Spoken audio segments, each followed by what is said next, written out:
Okay, in this video we're going to be going over the law of sines. This first video is just the basics, the general idea, and then in the next video we'll go over some specific examples.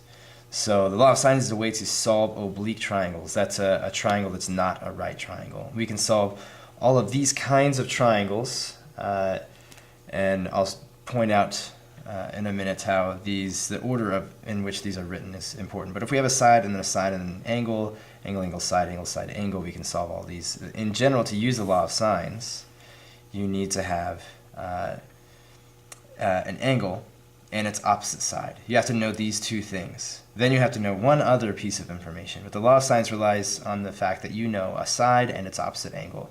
If you don't have those, you can't use the law of sines.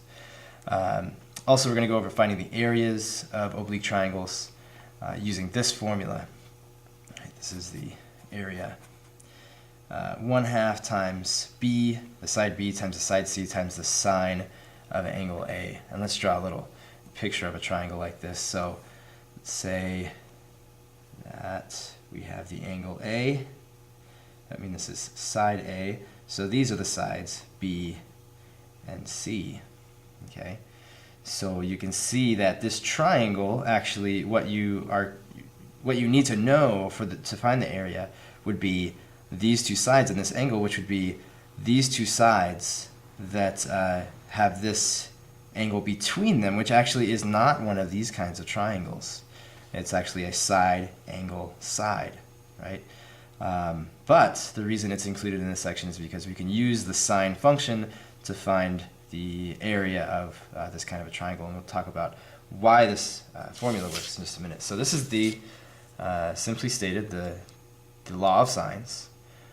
It's the sine of an angle over its opposite side is equal to the same ratio of any other two angles and sides. So the sine of A over the side A over the sine of B over the side B are the same. They're equal to each other, and also both of these are equal to the sine of C over the side C.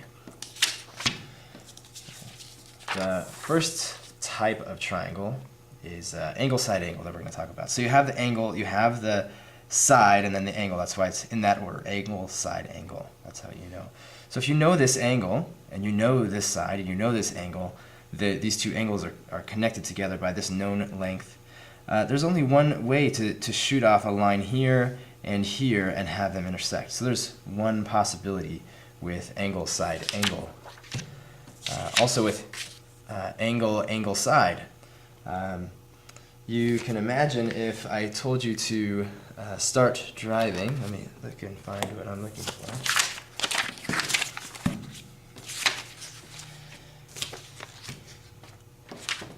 Okay.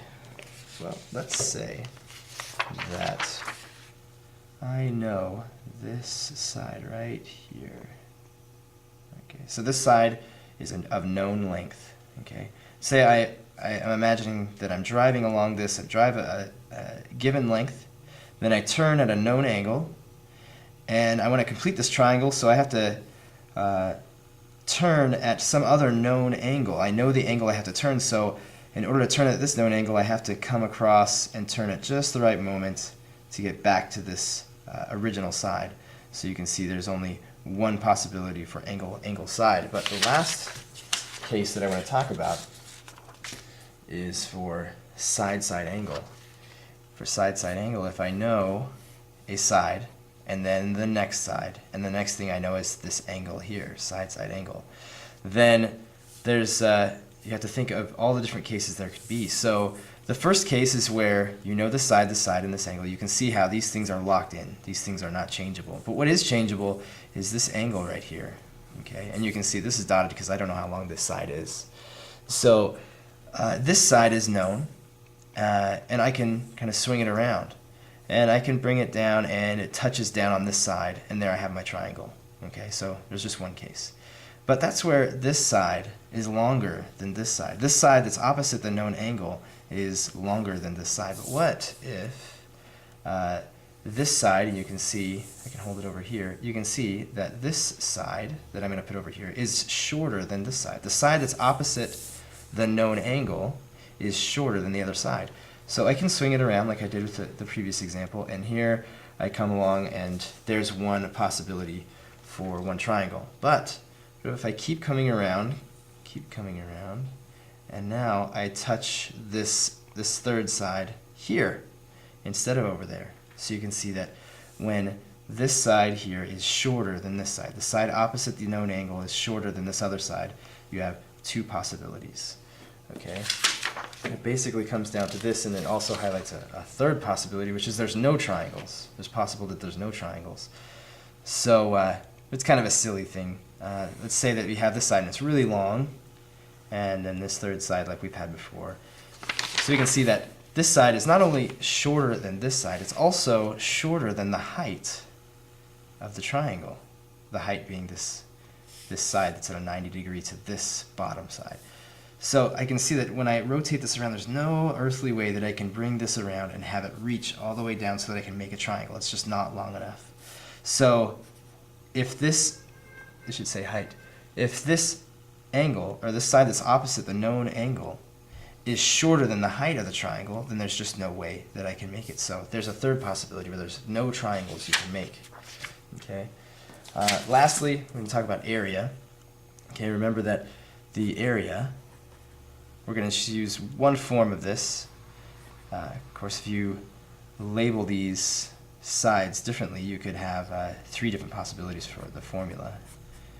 For instance, 1/2 AC times the sine of B, right? You can change these around a little bit. But let's look at kind of why this formula works. So here is a triangle. Now normally we already know 1/2 base times height. Height is the area of this triangle, where this is the base and this guy right here is the height, right? Where this is 90 degrees. We can see, let's call this B for base, and let's call this C, which would mean if we're going to use B and C, we should use the sine of A, which would put angle A right here. Okay, so 1/2 base times, well, this is apparently going to turn out to be the height of this triangle. Okay, so C times the sine of A. Well, if this were a we could treat this part of it as a 90-degree triangle, and the sine of A, well, here's the hypotenuse here. It's opposite the 90-degree angle. The sine of A would be the height over this hypotenuse here, C, right? So the height would be the same as if I solve for H and I have sine of A times C, that's the height. So you can kind of see why this formula works out, and not too much differently for the case where this is where the height is inside of the triangle. What if it was on the outside? It was like this. Well, here's the angle A, and here is B, and here is the side C. So we have, this would be the height, this would be 90 degrees. What is this height? And this is, again, the base of our triangle. What is this height? Well, if we look at this as a right triangle, then the sine of A, and the thing to realize is that the sine of this angle is the same as the sine of this angle. Okay, you should know that from your unit circle. So the y component of this angle is the same as the y component of this angle. So either way, this sine, this h, is the same. So the sine of A would be equal to h over the hypotenuse, the opposite over the hypotenuse. And so the sine of A, again, times c, this side c, is equal to h. Okay? So in the next video, we'll go over some sample problems, and I hope that was helpful.